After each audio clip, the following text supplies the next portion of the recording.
सभी विद्यार्थियों को वंदे मातरम। मैं विकास श्रीवास्तव विक्रमादित्य आईएएस गोरखपुर के यूट्यूब चैनल पर आपका स्वागत करता हूं। प्यारे विद्यार्थियों, आज हम लोग मध्यकालीन इतिहास के आईएएस पीसीएस के प्रमुख प्रश्नों को लेंगे। अपने इस डिस्कशन के तहत हम लोग कुछ पुराने प्रश्नों को भी लेंगे और कुछ नए प्रश्नों को भी लेंगे।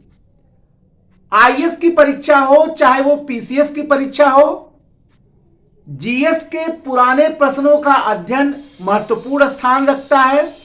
माना यह भी जाता है कि बहुत सारे प्रश्न जो हैं वो पुराने प्रश्न पत्र से आ जाते हैं और बहुत सारे विद्यार्थियों का यह मानना है कि आपके सफलता में पुराने प्रश्नों का अध्ययन जो है वो महत्वपूर्ण भूमिका का निर्वहन करता है। अपने इस लेक्चर के तहत मैं आपको रटे रटाए गिने गिनाए प्रश्नों का उत्तर नहीं बताने वाला हूं या क्वेश्चन आंसर या प्रश्न उत्तर श्रृंखला नहीं चलाने वाला हूं। मैं आपको यहां महत्वपूर्ण प्रश्न बताऊंगा और उसका कुछ हद तक डिस्कशन करने का प्रयत्न करूंगा। लेक्चर को बहुत ज्यादा लंबा ना हो इसलिए बहुत ज्यादा डिस्कशन तो नहीं कर सकूंगा, लेकिन इतना डिस्कशन जरूर करूंगा कि उससे आपके कुछ नए प्रश्न जरूर तैयार हो जाए। ठीक है, केवल क्वेश्चन आंसर सीरीज रखना यह कोई बहुत जरूरी या बहुत आवश्यक तत्व तो नहीं है।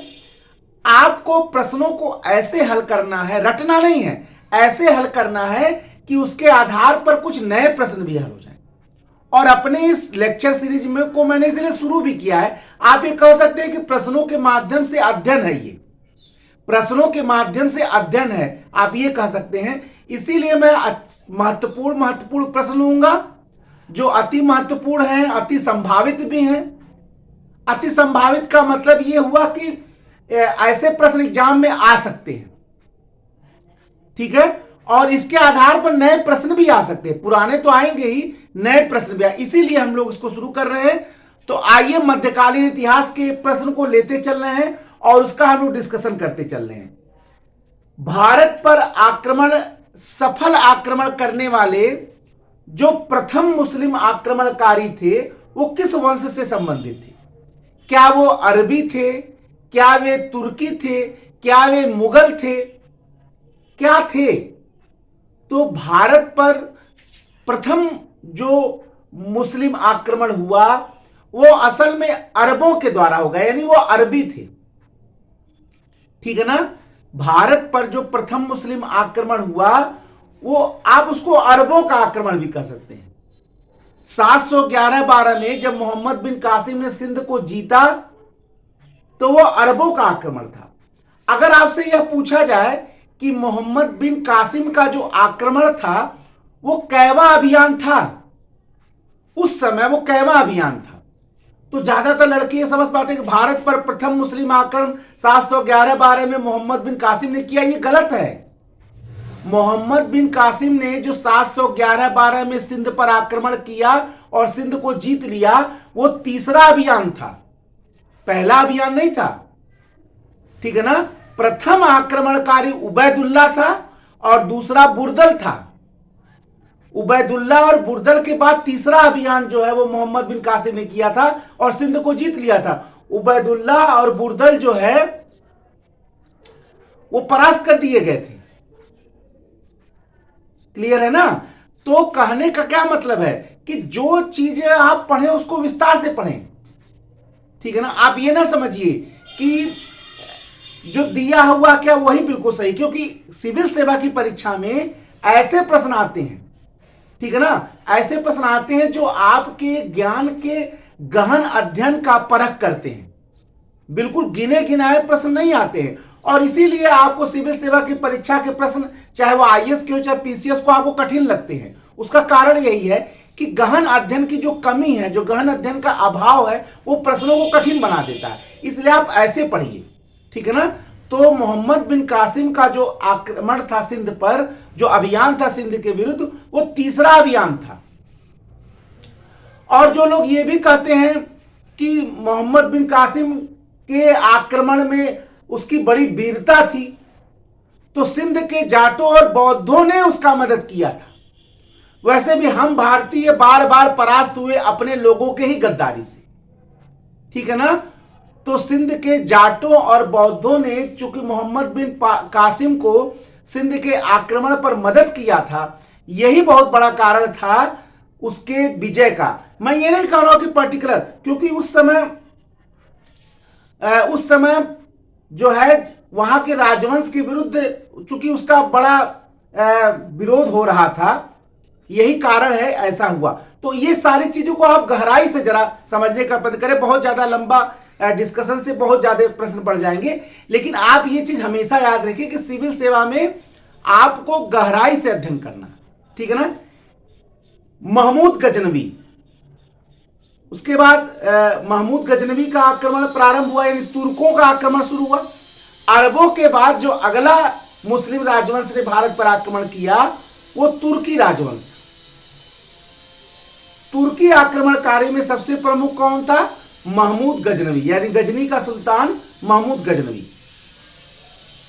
किसने कहा था कि महमूद गजनवी ने भारत पर 17 बार आक्रमण किए थे? 1000 से लेकर 1027 तक, 1000 ईस्वी से 1027 तक किसने कहा था कि महमूद गजनवी ने भारत पर 17 बार आक्रमण किए? तो हेनरी इलियट ने यह कहा था कि महमूद गजनवी ने भारत पर 17 बार आक्रमण किया था, ठीक है। भारत पर महमूद गजनवी के आक्रमण का मूल उद्देश्य क्या था? क्या वह साम्राज्य विस्तार करना चाहता था? क्या वह धन लूटना चाहता था? क्या वह अपने राजवंशों को जीतकर अधीनस्थ सत्ता की स्थापना करना चाहता था? भारत पर महमूद गजनवी के आक्रमण का एकमात्र उद्देश्य धन की लूट था, जिससे मध्य एशिया में एक विशाल साम्राज्य की स्थापना की जा सके। इसको आप जरूर याद रखिएगा। महमूद गजनवी ने जो भारत पर आक्रमण किए, उस आक्रमण का जो मूल उद्देश्य था वो क्या था? धन की लूट था। और धन की लूट के ही उद्देश्य से उसने भारत पर 17 बार आक्रमण किए और भारत की धन संपत्ति को लूट कर निर्जन बना दिया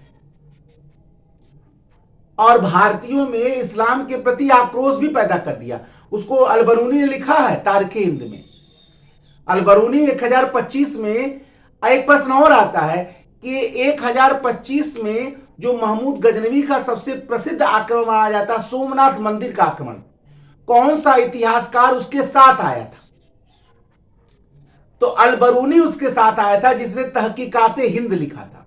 और तहकीकाते हिंद में अलबरूनी ने सब कहानी बताया है कि कैसे भारत के लोग महमूद से, मुसलमानों से घृणा करने लगे हैं, कैसे उसने धन को लूटकर भारत को बिल्कुल गरीब बना दिया, सब उसने लिखा हुआ है, ठीक है। तो इसको विस्तार से आप समझे। अलबरूनी का भारत विवरण भी आप पढ़ लीजिए कभी बैठकर, कभी मुझे मौका मिला तो पूरा बता दूंगा।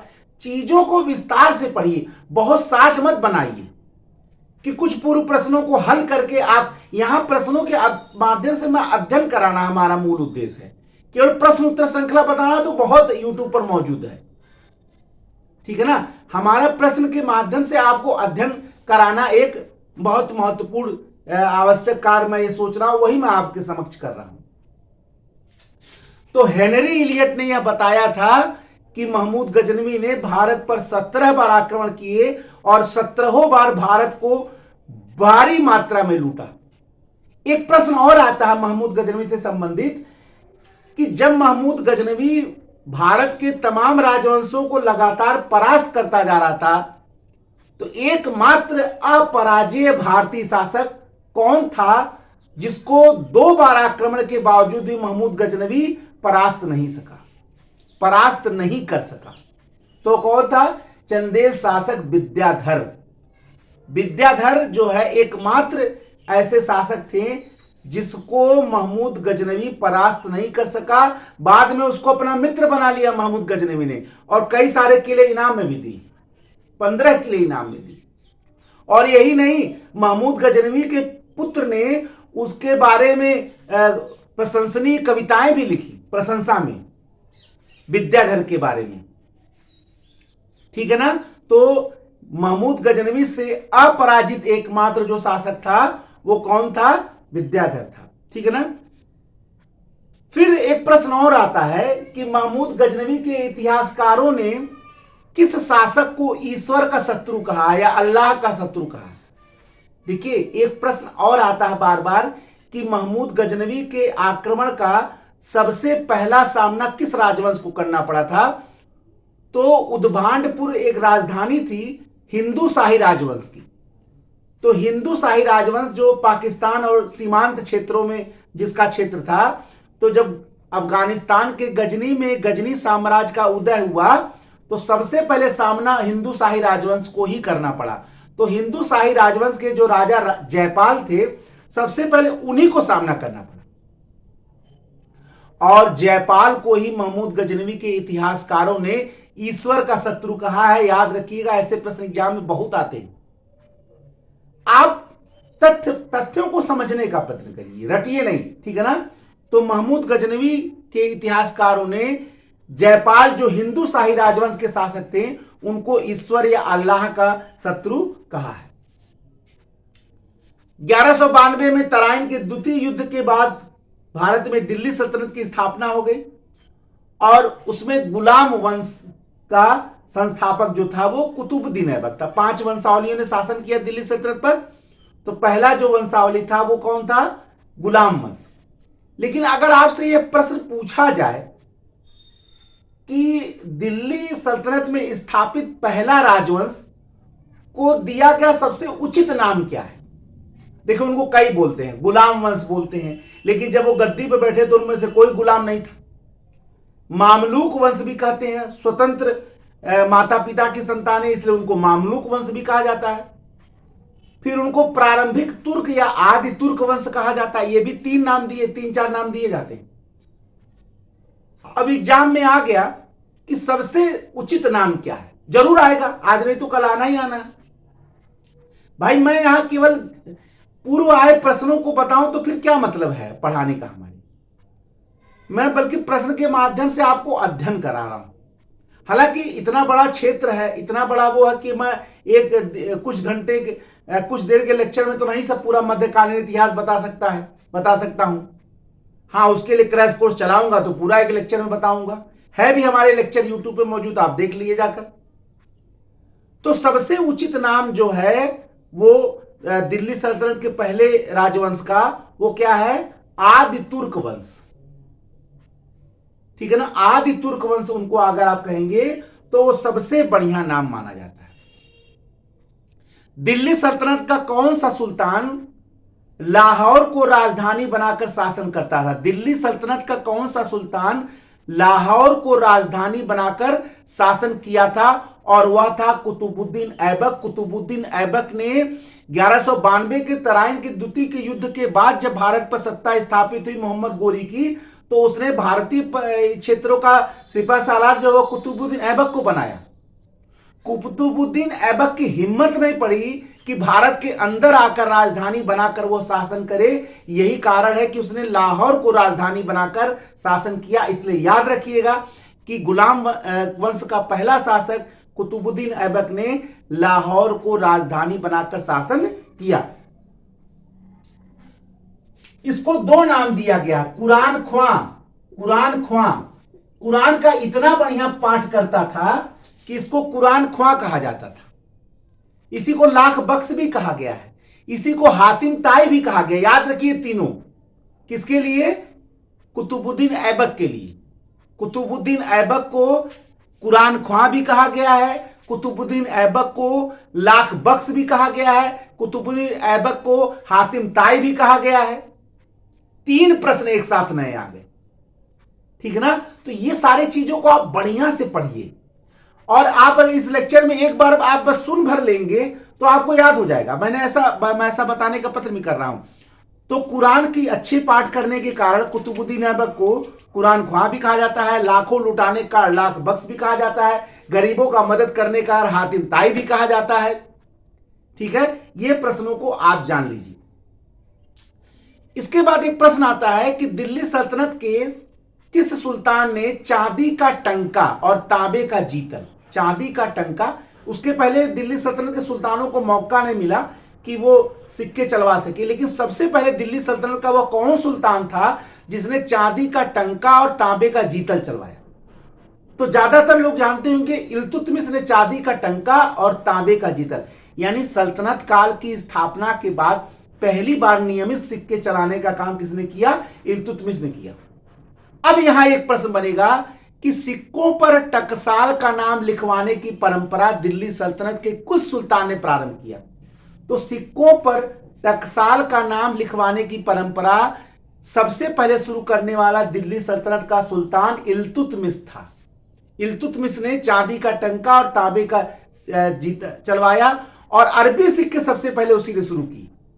तो शुद्ध अरबी सिक्के भी शुरू इसीलिए किए, चांदी का टंका और तांबे का जीतल, और सिक्कों पर टकसाल का नाम लिखवाने का काम सबसे पहले किसने शुरू किया? इल्तुतमिश ने शुरू किया। तुर्कानाए चहलगानी या चालीसा दल की स्थापना दिल्ली सल्तनत के किस सुल्तान ने की थी? तो वो था इल्तुतमिश। 40 सरदारों का, अपने सहयोगी और अपने प्रति समर्पित 40 सरदारों का एक दल बनाया था, चालीसा दल। तो चालीसा दल की स्थापना किसने किया था? तुर्कानाए चहलगानी, वो इल्तुतमिश ने किया था। और चालीसा दल को समाप्त किसने किया था? वो बलबन ने किया था। याद रखिए, दोनों प्रश्न आपको जानना है और बिना जाने एग्जामिनेशन हॉल में बैठना भी नहीं।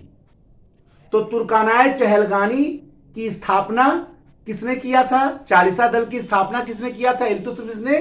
तुर्कानाए चहलगानी को समाप्त किसने किया था? वो गयासुद्दीन बलबन ने किया था।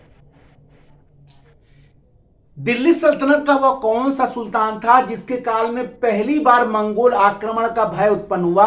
और वो मंगोल आक्रमणकारी कोई और नहीं बल्कि चंगेज खां था। चंगेज खां 1221 में सिंधु नदी के उस पार भारत के खड़ा था और वह काल था इल्तुतमिश का। ख्वारिज्म के राजकुमार जलालुद्दीन मंगवरानी का पीछा करते हुए सिंध नदी के तट तक पहुंच गया चंगेज खां, लेकिन उस सिंध नदी को पार नहीं कर पाया या करना नहीं चाहता था, तभी इल्तुतमिश की सत्ता बनी रही। अन्यथा आंधी की तरह आंधी में उड़ने वाले पत्ते के समान इल्तुतमिश की सत्ता उड़ जाती अगर चंगेज खां भारत पर आक्रमण कर देता और दिल्ली सल्तनत पर अटैक कर देता। क्योंकि इल्तुतमिश या उस समय दुनिया के किसी भी राजवंश में इतनी ताकत नहीं थी कि चंगेज खां की सत्ता को ललकार सकता था। यही कारण है कि चंगेज खां अपने आप को ईश्वर का अभिशाप कहता था। करोड़ों लोग उसके तलवार का शिकार हुए थे और उनका तलवार जो है वो रक्त से सना हुआ था, और इतनी लोगों को उसने इतिहास में हत्या की। इसी कारण से वो अपने आप को ईश्वर का अभिशाप भी कहता था चंगेज खां। ये प्रश्न एग्जाम में आएगा कि वह कौन सा सुल्तान या बादशाह या राजा था जो अपने आप को ईश्वर का अभिशाप कहता था? तो वो कौन था? चंगेज खां। मंगोल शासक चंगेज खां अपने आप को ईश्वर का अभिशाप कहता था, करोड़ों लोगों की हत्या करने का। और माना यह भी जाता है कि इतिहास का यह पहला खूंखार शासक था जिसने सबसे अधिक लोगों की हत्या की थी। तो ऐसे प्रश्नों के लिए आप एग्जामिनेशन हॉल में तैयार रहिए। सिविल सेवा की परीक्षा में आपको हर कंडीशन के लिए तैयार रहना है। केवल अच्छे अच्छे प्रश्न आप रट के गए, अब मैं किसी प्रकाशन का यहां नाम नहीं लेना चाहता, आप रट के गए, क्योंकि तमाम लोगों ने यही बताया कि बस यही पढ़ लो सेलेक्ट हो जाओगे। अच्छा, आपको यह दिखता है कि कुछ लोग उसको पढ़ के सफल हो गए, लेकिन बहुत लोग उसको पढ़कर असफल हो गए, वो नहीं दिखता है। उनको भी देख लीजिए कभी।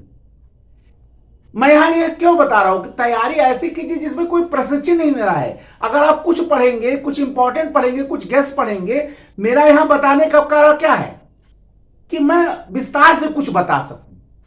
ऐसे तो पूरा कोर्स ही बता सकता हूं, लेकिन वो तो महीनों लग जाएंगे पढ़ाने ना। अभी तो एग्जामिनेशन आपके सिर पर है, तो कुछ भी मैं बता सकूं, लेकिन कोई ये नहीं है कि जो है बिल्कुल शार्ट में बता रहा हूं। कोशिश कर रहा हूं 2 ही 4 बताऊं, लेकिन विस्तार से बता, ताकि कुछ ज्ञान आपको मिल जाए। ठीक है, समझ में आ रहा है? तो मंगोल आक्रमण 1221 में सबसे पहले भय जो पैदा हुआ इल्तुतमिश के काल में, जो जलालुद्दीन मंगवरानी का, और वो भी याद रखिएगा कौन सा शासक अपने आप को जो है ईश्वर का अभिशाप कहता था। दिल्ली सल्तनत के किस सुल्तान के राज्याभिषेक में या गद्दी पर बैठने का निर्णय सबसे पहले दिल्ली की जनता ने लिया था। माइंड करिए, तलवार ही सत्ता का निर्धारक होता था, लेकिन वह कौन सा सुल्तान था जिसके गद्दी पर बैठने का निर्णय सबसे पहले दिल्ली की जनता ने लिया था? और उत्तर होगा रजिया सुल्तान। ठीक है ना। रजिया सुल्तान के गद्दी पर बैठने के लिए दिल्ली की जनता के बीच वो पहुंची न्याय मांगने के लिए, और जनता ने रुकनुद्दीन फिरोज शाह को बंद कर दिया और रजिया जो है वो गद्दी पर बैठ गई। तो रजिया सुल्तान के मामले में सबसे पहले निर्णय जो है। एक और आश्चर्यजनक प्रश्न देखिए, दिल्ली सल्तनत का वह कौन सा सुल्तान था जो कुरान की प्रतियां लिखता था और कुरान की प्रतियां बेचकर अपना आय चलाता था? कौन सा सुल्तान ऐसा होगा जो कुरान की प्रतियां बेचकर अपना आय चलाता था?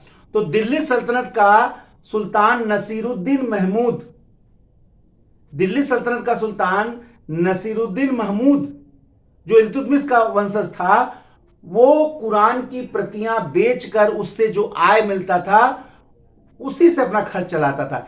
ये वही नसीरुद्दीन महमूद है जिसे मिनहाजुस सिराज ने एक किताब लिखकर तबकाते नासिरी नामक किताब लिखकर मिनहाजुस सिराज ने इसी के नाम से समर्पित किया था। और ये गयासुद्दीन बलबन का दामाद भी था। गयासुद्दीन बलबन ने अपनी पुत्री का विवाह इससे करके पूरी सत्ता अपने हाथ में ले ली थी। और बाद में यह भी कहा जाता है कि गयासुद्दीन बलबन, अच्छा आप ये कैसे हो सकता है कि नसीरुद्दीन महमूद बलबन से बहुत छोटा था और वो मर गया, उसके बाद बलबन गद्दी पर बैठ गया? तो बहुतों का यह भी कहना है कि इसको मरवाने में बहुत बड़ा हाथ गयासुद्दीन बलबन का भी था। ठीक है, तो कौन था नसीरुद्दीन महमूद? सिजदा और पैबोस की प्रथा किसने शुरू की थी? इस्लाम के नियमों के विरुद्ध लोगों को या दरबारियों को या अधिकारियों को उनकी औकात दिखाने के लिए सबसे पहले सिजदा और पैबोस, माने घुटनों के बल सुल्तान के सामने बैठिए और सुल्तान का चरण चूमिए, सिजदा और पैबोस की प्रथा सबसे पहले किसने शुरू किया था? गयासुद्दीन बलबन ने, जो इस्लाम के विरुद्ध है। क्योंकि इस्लाम में सब केवल अल्लाह के सामने ही झुका जाता है, लेकिन उसको दरकिनार करते हुए गयासुद्दीन बलबन ने अपने आप को सर्वोच्च दिखाने के लिए सिजदा और पैबोस की प्रथा। बलबन कहता था, दिल्ली सल्तनत का वो कौन सुल्तान था जो ये कहता था कि जब मैं तुच्छ जात के व्यक्ति को देखता हूं तो मेरे शरीर की सारी नाड़ियां उत्तेजित हो जाती हैं और मेरा हाथ तलवार पर चला जाता है, यानी मैं चाहता हूं उसे मार दूं? गयासुद्दीन बलबन, गयासुद्दीन बलबन के वंश का खुद ही पता नहीं था। भले उसने कह दिया हो कि अफरसियाब वंश का मैं था, गुलाम की तरह बचपन में बेचा गया था, लेकिन वह गयासुद्दीन बलबन यह कहता था कि जब मैं किसी निम्न जाति के व्यक्ति को देखता हूं तो मेरी नाड़ियां फड़फड़ा जाती हैं, उत्तेजित हो जाती हैं और मेरा हाथ तलवार पर चला जाता है। यह गयासुद्दीन बलबन का स्टेटमेंट है, याद रखिएगा, यह आपके एग्जाम में जरूर आएगा। दिल्ली सल्तनत का वह कौन सा सुल्तान था जिसने दूसरा सिकंदर यानी द्वितीय सिकंदर या सिकंदर सानी की उपाधि धारण की थी? वह था अलाउद्दीन खिलजी। अलाउद्दीन खिलजी के मन में आया कि मैं पूरे दुनिया को जीतूं, विश्व का खान बनूं, लेकिन उसके अधिकारियों ने यह समझाया कि भैया यह जो है, यह आपकी जो संकल्पना है, यह बहुत आज के जमाने में बिल्कुल ये निरर्थक है। वो जमाना और था, आज का जमाना ऐसा नहीं है। तो उसने अपने सिक्कों पर द्वितीय सिकंदर या सिकंदर सानी की उपाधि धारण करके अपने आप को संतुष्ट कर लिया। दिल्ली सल्तनत का वह कौन सा सुल्तान था जिसके काल में सर्वाधिक मंगोल आक्रमण हुए? तो सर्वाधिक मंगोल आक्रमण याद रखिएगा, पहला मंगोल आक्रमण तो इल्तुतमिश के जमाने में भय पैदा हुआ, लेकिन सर्वाधिक मंगोल आक्रमण जो है वो दिल्ली सल्तनत में वो अलाउद्दीन खिलजी के काल में हुआ। यही कारण है कि फरिश्ता ये कहता है कि उसने 4,75,000 की बड़ी सेना रखी थी, 4,75,000 की, इसीलिए उसने बाजार नियंत्रण की प्रणाली स्थापित की। किसने? अलाउद्दीन खिलजी ने।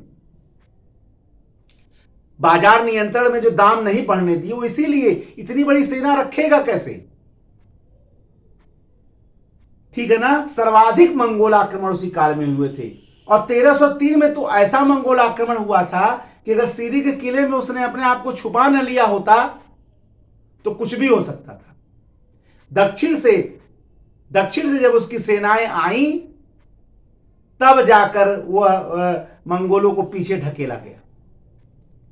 उसीलिए सीरी के किला उसने अपनी सुरक्षा, जिस अलाउद्दीन खिलजी को दिल्ली सल्तनत का सबसे साम्राज्यवादी सुल्तान कहा जाता है, उसने अब मंगोलों से डर कर अपनी उसकी सुरक्षा के लिए उसने सीरी का किला बनवाया था। इन इतिहास पढ़िए नहीं, जीना है आपको, तो इन चीजों को ध्यान से पढ़िए। हालांकि प्रश्न इतने हैं कि मैं एक एक चैप्टर के लिए पूरा कई घंटे लेक्चर हो सकते हैं, लेकिन उतना समय नहीं है। कम शब्दों में बताकर मैं चाहता हूं कि आपको कुछ ज्यादा नॉलेज दूं, उतना समय नहीं, लेकिन ये श्रृंखलाएं चलती रहेंगी समय समय पर आपके एग्जामिनेशन पर, ताकि कुछ ना कुछ आपको मिलता रहे, और हो सकता है कुछ इतना लाभ हो कि आप एग्जाम में सफल हो जाएं। ठीक है ना, और यही मेरी कोशिश भी है। दिल्ली सल्तनत के किस सुल्तान ने खलीफा की उपाधि धारण की थी? और वो खलीफा की उपाधि था खफीतुल्ला। अलाउद्दीन खिलजी के पुत्र कुतुबुद्दीन मुबारक खिलजी ने खफीतुल्ला की उपाधि धारण की थी, और खलीफा की उपाधि धारण की थी। वो अपने आप को खलीफा का रखा था, खलीफा कुछ नहीं, मैं खलीफा। दिल्ली सल्तनत का वह कौन सा सुल्तान था जिसने हजरत निजामुद्दीन औलिया के सिर को काट कर लाने के लिए 1000 टंका इनाम रखा था? कहा था जो काट के लाएगा उनका सर। हजरत निजामुद्दीन औलिया दिल्ली सल्तनत के पहले ऐसे सूफी संत थे जिसने 7 सुल्तानों का कार्यकाल देखा था। उनका सिर काट कर लाने के लिए कुतुबुद्दीन मुबारक खिलजी ने 1000 टंके का इनाम रखा था। वह सुल्तान कौन था? कुतुबुद्दीन मुबारक खिलजी, जिसने सर काट कर लाने के लिए रखा था। दिल्ली सल्तनत का वह कौन सा सुल्तान था जिसको अपने युग का अरस्तु कहा जाता, माने वो सर्वाधिक शिक्षित सुल्तान था?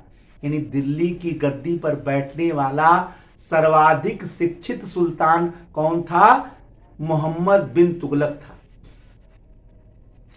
ये वही मोहम्मद बिन तुगलक है जिसने सांकेतिक मुद्रा टोकन मनी की का चलवाया था, जो बाद में असफल हो गया। सांकेतिक मुद्रा। दिल्ली सल्तनत के किस सुल्तान ने राजधानी का परिवर्तन कर दिया? दिल्ली से देवगिरी यानी दौलताबाद। देवगिरी का नाम बाद में उसने क्या कर दिया? दौलताबाद कर दिया। 1327 में मोहम्मद बिन तुगलक ने दिल्ली से दौलताबाद राजधानी को क्या किया? ट्रांसफर कर दिया।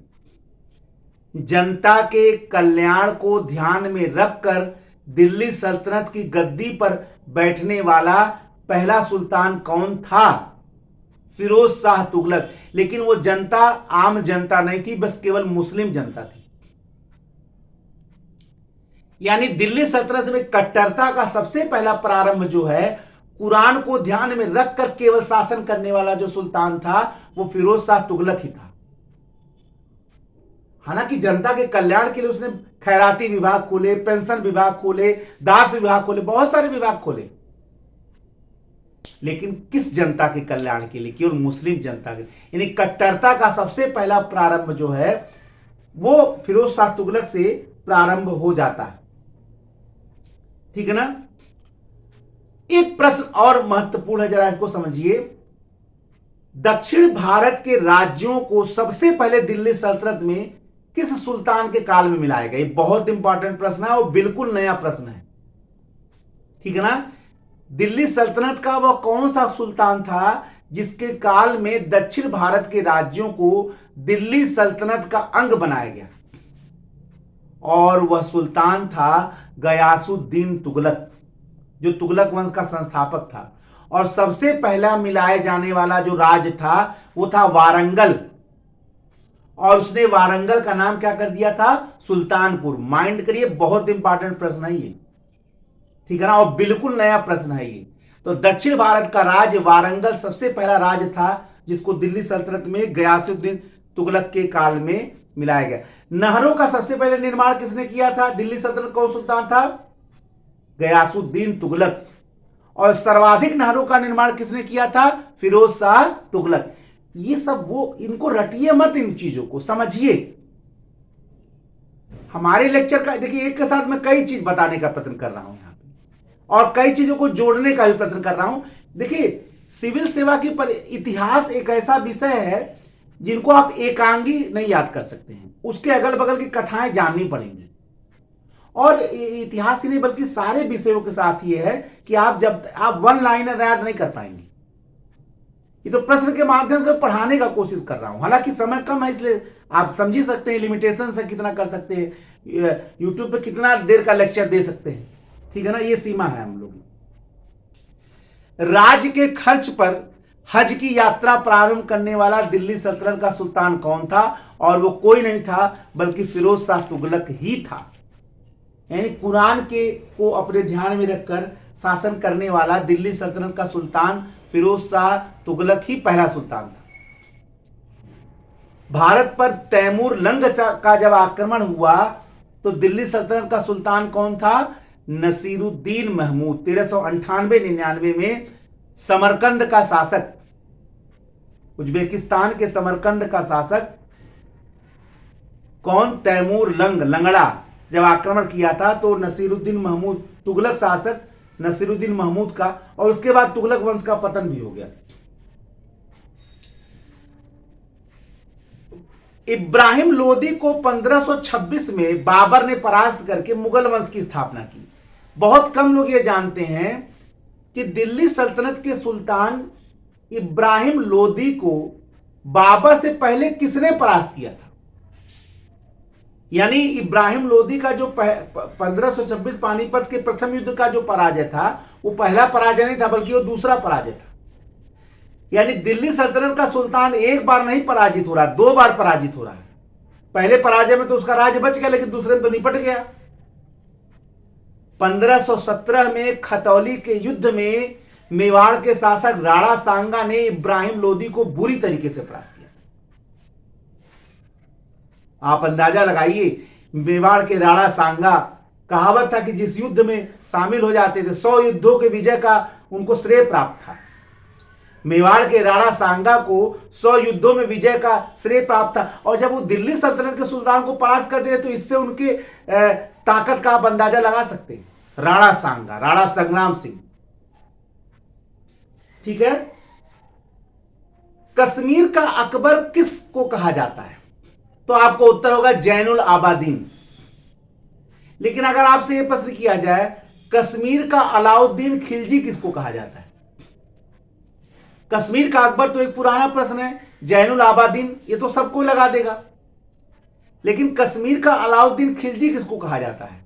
भावों को, जो वस्तुओं के दामों को नियंत्रित करने के कारण, बाजार नियंत्रण के कारण का, उसको कश्मीर का अलाउद्दीन खिलजी कहा जाता। और वो कोई और नहीं बल्कि जैनुल आबादीन ही था। जैनुल आबादीन को ही कश्मीर का अकबर भी कहा जाता है, और एक नया प्रश्न कश्मीर का अलाउद्दीन खिलजी भी कहा जाता है। तो मैंने बताया आपको कि मैं केवल पुराने प्रश्नों का यहां प्रवचन के लिए नहीं बैठा हूं, मैं नए प्रश्न भी बताने का यहां प्रयत्न कर रहा हूं।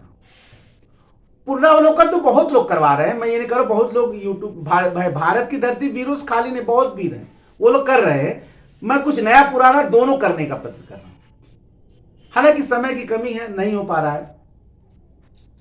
चित्तौड़ का जो कीर्ति स्तंभ है, टावर ऑफ विक्ट्री, इसका निर्माण किसने किया था?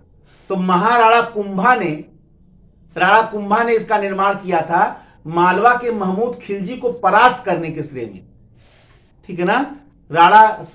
महाराणा कुंभा, राणा सांगा से पहले की बात है ये, राणा कुंभा ने इसका निर्माण करवाया था।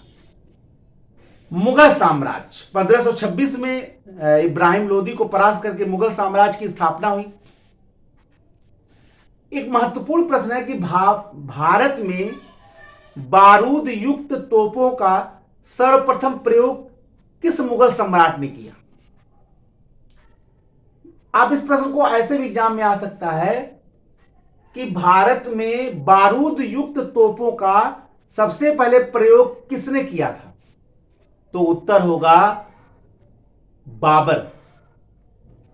बाबर ने भारत में तो पहले प्रयोग होता था, एक सांप बिच्छी गोजर फेंके जाते थे, लेकिन बारूद युक्त तोपों का सबसे पहला प्रयोग भारत में करने वाला जो शासक था वो बाबर था। और बाबर के इस विजय का सबसे बड़ा कारण तोपों का प्रयोग ही था। बाबर ने जो लगातार युद्ध भारत में जीते, यहां तक कि राणा सांगा के विरुद्ध भी खानवा का युद्ध जीत गए, उसका सबसे बड़ा जो कारण था वो तोपों का प्रयोग ही था। भाई तीर धनुष से आप कितने लोगों को एक बार मारोगे, लेकिन तोप से सैकड़ों मारे जा रहे हैं ना। अब आप कुछ सेना लेकर सैकड़ों को मार सकते हो।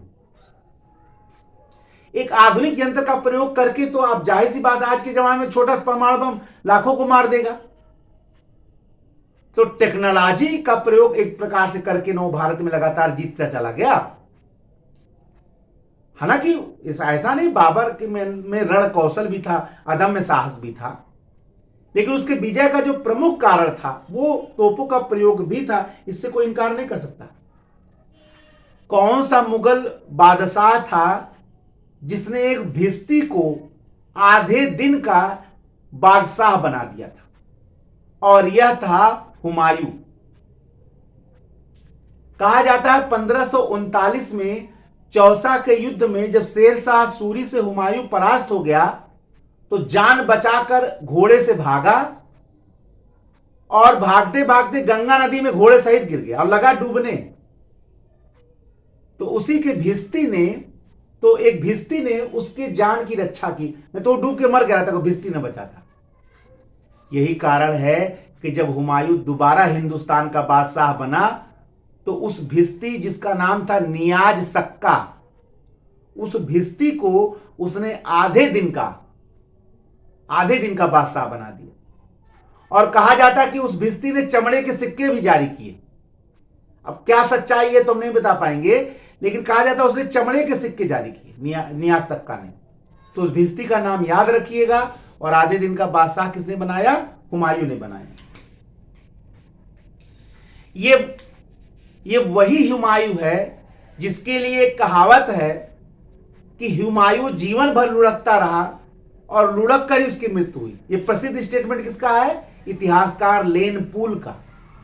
इतिहासकार लेन पूल ने यह कहा था, प्रसिद्ध स्टेटमेंट दिया था कि हुमायूं जीवन भर लुढ़कता रहा और लुढ़क कर उसकी मृत्यु हो गई। ठीक है ना? कौन सा मुगल बादशाह था जिसने एक साथ 2 प्रधानमंत्री यानी 2 वजीर, वह कौन सा मुगल बादशाह था जिसने एक साथ 2 वजीर नियुक्त करने की विचित्र प्रथा प्रारंभ की? एक साथ 2 प्रधानमंत्री, एक साथ 2 वजीर, और वह कोई नहीं था बल्कि अकबर था। सम्राट अकबर ने एक साथ सिहाबुद्दीन को और अपनी धाय मां माहम अंगा एक साथ प्रधानमंत्री बनाया और एक साथ 2 प्रधानमंत्री 2 वजीर बनाने की विचित्र प्रथा को प्रारंभ किया। कौन था? मुगल सम्राट अकबर। मुगल सम्राट अकबर का जैन गुरुओं से बड़ा लगाव था। तो जगत गुरु की उपाधि उसने किसने दी थी? किस जैन? हरिविजय सूरी को।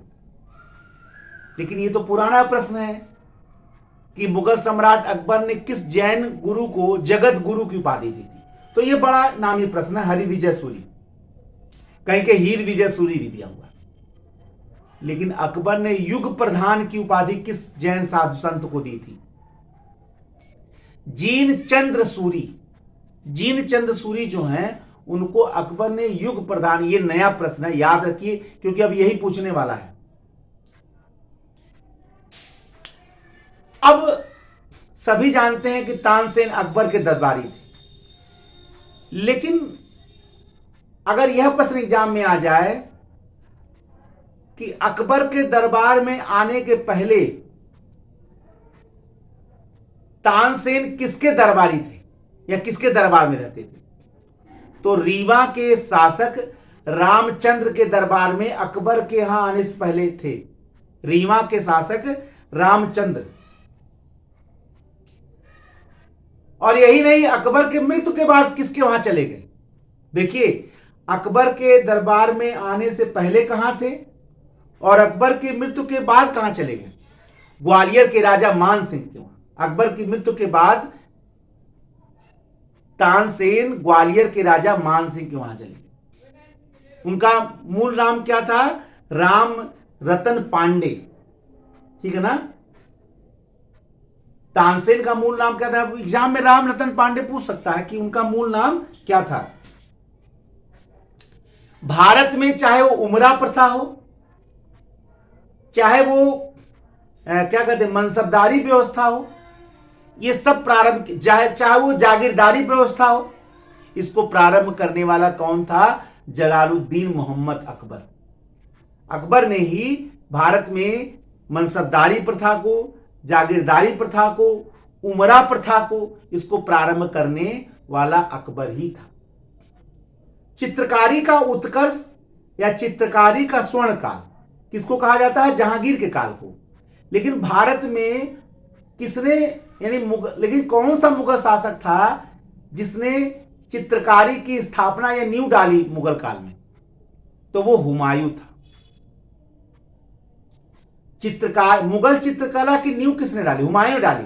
लेकिन मुगल चित्रकला का स्वर्ण काल कौन था?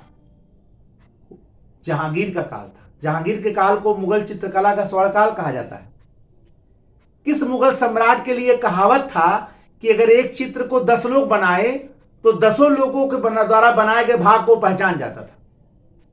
तो यह था जहांगीर, जिसने 1 सेर शराब और आधे सेर मांस में अपना साम्राज्य नूरजहां को समर्पित कर दिया था। यह वही जहांगीर था। एक चित्र में अगर 10 लोग भाग बनाते हो तो 10 भाग को पहचान जाता था कि फला भाग फला चित्रकार ने बनाया, फला भाग फला चित्रकार ने बनाया। चित्रकला का इतना पारखी था जहांगीर।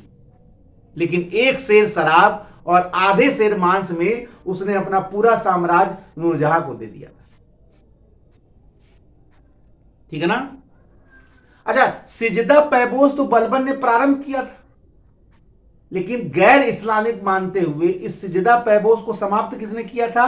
शाहजहां ने। बहुत लोग कहते हैं कि मुगल काल में कट्टरता का प्रारंभ जो है वो औरंगजेब के काल से हुआ था, लेकिन बहुत कम लोग ये जानते हैं कि मुगल काल में कट्टरता का प्रारंभ जो है वो शाहजहां के काल से हुआ था। सिजदा और पैबोस को उसने समाप्त कर दिया। तीर्थ यात्रा कर को एक बार लगा दिया था उसने, जिसको अकबर ने समाप्त किया था, लेकिन पुनः जो है उसको समाप्त करना पड़ा क्योंकि बनारस के पंडितों का नेतृत्व कविंद्राचार्य ने किया था और उसी के कारण जो है शाहजहां को पुनः एक बार जो है हटाना पड़ा। यही नहीं, इलाही संवत का प्रारंभ मुगल काल में इलाही संवत का प्रारंभ अकबर ने किया था,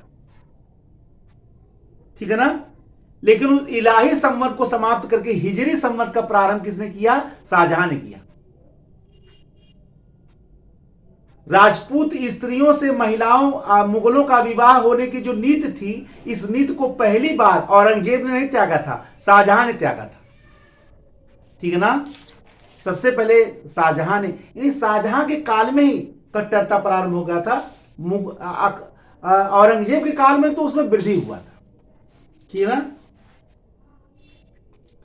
औरंगजेब, अगर आपसे पूछे जजिया को पुनः लगाने का काम तो औरंगजेब ने ही किया था, ठीक है ना।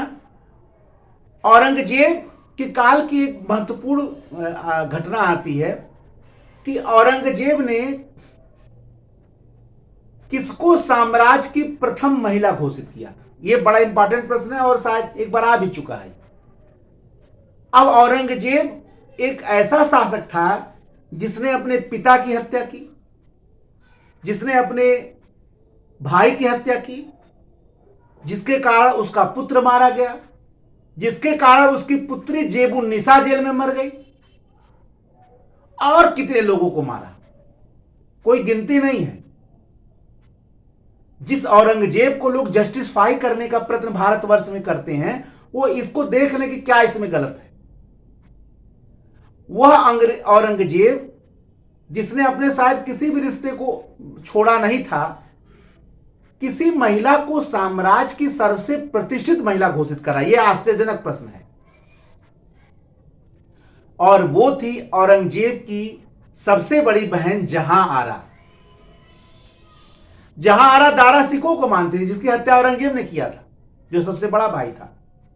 लेकिन औरंगजेब जहां आरा को बहुत मानता था, इसीलिए पिता की मृत्यु के बाद उसने पुनः राजमहल राज दरबार में बुलाया और साम्राज्य की प्रतिष्ठित महिला घोषित किया, सबसे प्रतिष्ठित महिला। यह एक इंपॉर्टेंट प्रश्न है, याद रखिएगा। ऐसे प्रश्नों को आपको जानना चाहिए। केवल सरल पढ़ पढ़ के आप सोचे कि हम आईएएस बन जाएंगे, पीसीएस बन जाएंगे। पुराने प्रश्नों को केवल आप रट लें। मैं नहीं कह रहा हूं कि आप पुराने प्रश्नों को मत पढ़िए, पढ़िए, जरूर पढ़िए, लेकिन आप उसे भी निर्भर मत हो जाइए। उसी को अपना अंतिम प्रयास मत मान लीजिए कि बस इसी से हो जाएगा। ये अगर कोई बता रहा है तो वो सही नहीं है। मैंने देखा है कि बहुत लोग बताए बस ये इतना पढ़ लो, इतना रट लो, इतना याद कर लो। अरे भाई, ये सफलता का आधार नहीं है।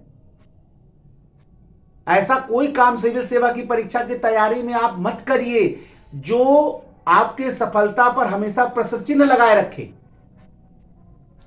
तैयारी संपूर्ण समग्रता में करिए, विस्तार में करिए। सिविल सेवा की तैयारी जो है वो विस्तार की मांग करती है, शॉर्टकट की मांग नहीं करती है। और जब इतना लॉन्ग पद हो तो शॉर्ट कैसे होगा उसके लिए तैयारी? इतनी बड़ी परीक्षा है। इसलिए चाहे वो पीसीएस की परीक्षा हो, चाहे वो आईएएस की परीक्षा हो, विस्तार को महत्व दीजिए, शॉर्टकट को महत्व मत दीजिए। ये घातक होगा। आप केवल उन्हीं को देखते हैं जो सफल हो गए, लेकिन बहुत जो आज अंधेरे में डूब गए उनको आप नहीं देखते हैं। ठीक है, ये देखिए कि आधा गिलास भरा हुआ है, लेकिन आधा जो गिलास खाली है, लोग कहते भाई गिलास आधा भरा है। लोगों को देखने का नेचर है कि कौन क्या देख रहा है, ये उसके दृष्टिकोण पर निर्भर है। आधा गिलास भरा है, कोई कहेगा आधा गिलास खाली है, तो अच्छा लोग मानते कि आप बोलिए आधा गिलास भरा है। अरे लेकिन आधा गिलास जो खाली है वो भी तो सच्चाई है। वो आपको ध्यान दिला रहा है कि अगर आधा गिलास भरा है तो सतर्क रहिए, वो भी आधा जा सकता है। वो सतर्कता का सूचक है आधा गिलास। आधा गिलास जो है आपको सतर्क कर रहा है, जो आधा गिलास खाली है। तो आप लोग केवल वो मत देखिए कि कुछ लोग सेलेक्ट हो गए सेलेक्टेड पढ़कर। आप विस्तार में पढ़ाई करिए तो देखिएगा एक ना एक दिन निश्चित सफलता मिलेगी। विस्तार और शॉर्टकट में अंतर यही है कि शॉर्टकट एक बार जाएगा तो हमेशा के लिए जाएगा, लेकिन विस्तार एक बार जाएगा, 2 बार जाएगा, 4 बार जाएगा, 10 बार जाएगा, लेकिन एक बार जरूर होगा। और जब होगा तो इतिहास रचेगा। शॉर्टकट और विस्तार में यही अंतर है कि शॉर्टकट कुछ दिन के लिए होगा, लेकिन विस्तार जो होगा वो काल बहुत दिनों के लिए होगा, वो इतिहास रचेगा। इसको भी आप मानते चलिए, केवल ये मान के मत चलिए। अच्छा, आप लोगों ने ये पढ़ा है कि संगमरमर से बना हुआ ताजमहल, संगमरमर से द्वारा बनी हुई एक बड़ी संरचना, अगर मैं प्रश्न पूछूं मुगल काल में, तो आप सीधे साधे उत्तर बताएंगे ताजमहल। लेकिन अगर मैं ये प्रश्न करूं कि मुगल कालीन एकमात्र स्थापत्य जो पूर्ण रूप से संगमरमर से बना था, तो जो लोग शॉर्टकट पढ़े हुए हैं वो क्या लगा देंगे? ताजमहल। लेकिन ताजमहल पूर्ण रूप से संगमरमर का नहीं बना है। एकमात्र मुगल इमारत जो पूर्ण रूप से संगमरमर से बना है, एकमात्र मुगल इमारत जो पूर्ण रूप से संगमरमर का बना है वो ताजमहल नहीं है, बल्कि एतमादुद्दौला का मकबरा है, जो नूरजहां के पिता थे, जिसका निर्माण नूरजहां ने करवाया था, जिसपे पित्रा दुरा नामक कीमती पत्थरों का जुड़ाव किया गया। और वो पूरा इमारत यानी एतमादुद्दौला का मकबरा एकमात्र मुगल इमारत है जो पूर्ण रूप से संगमरमर से बना है, न कि ताजमहल। अब ये कठिन प्रश्न है, ये केवल वही विद्यार्थी कर सकता है जो विस्तार से पढ़ा है।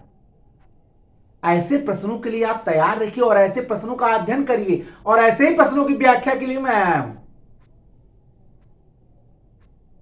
ठीक है ना, एक बड़ा लेक्चर हो गया। हालांकि 60 में सोच रहा हूं कम, लेकिन चूंकि विस्तार से बता रहा हूं समय ज्यादा लग जा रहा है। ठीक है ना,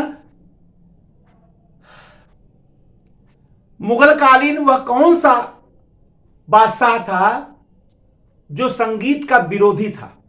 तो तुरंत आप उत्तर लगाएंगे, औरंगजेब।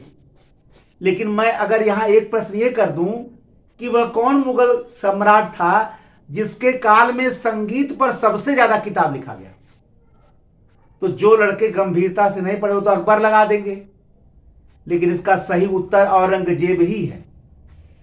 मुगल सम्राट औरंगजेब के काल में संगीत पर सबसे ज्यादा किताब लिखी गई। यही कारण है कि फकीरुल्लाह ने मान कौतूहल नामक ग्रंथ पर एक ग्रंथ लिखा, राग दर्पण, और वही राग दर्पण लिखकर औरंगजेब को समर्पित किया, चाहे भले उसको चिढ़ा रहा हो। क्लियर है कि नहीं क्लियर है? मुगल काल में सबसे ज्यादा संगीत पर किताब जो है वो औरंगजेब के काल में ही लिखा गया, जबकि सच्चाई यही है कि औरंगजेब ने संगीत पर बैन लगा दिया था। एक बार कुछ लोग जो है संगीत की शव यात्रा निकाल रहे थे ताकि औरंगजेब को द्रवित किया जा सके, औरंगजेब को भावुक बनाया जा सके। औरंगजेब ने पूछा कि ये क्या है, तो लोग कहा संगीत का हम लोग शव यात्रा निकाल रहे हैं। तो औरंगजेब ने कहा इसको इतना अंदर गाड़ो कि आवाज ऊपर ना आने पाए। ये वही औरंगजेब है कि इसी के काल में सबसे ज्यादा संगीत पर किताब लिखे गए, ठीक है ना। फकीरुल्लाह ने मान कौतूहल नामक ग्रंथ पर राग दर्पण का लेखन किया और उसको औरंगजेब को समर्पित किया। ऐसे प्रश्नों के लिए आप हमेशा तैयार रहिए। अब बहुत लोग कहेंगे ये सब कहां आते हैं? भाई आयोग ने आपको किसी को कॉपीराइट थोड़ा दे दिया है, सूचना थोड़ा दे कि हम ये पूछेंगे नहीं। और कैसे नहीं आ रहा, पेपर तो देखिए कठिन कठिन प्रश्न नहीं आ रहे, तो ये भी किसी दिन आ जाएंगे, आना ही है, कोई नहीं कह सकता नहीं आएगा। इसलिए मेरा यहां बताने का मूल उद्देश्य ही था कि आप लोग केवल सरल सरल, केवल ऊपरी पढ़कर सफलता का संभव न माने, सफलता को संभव न माने या सफलता का इच्छा मत करें,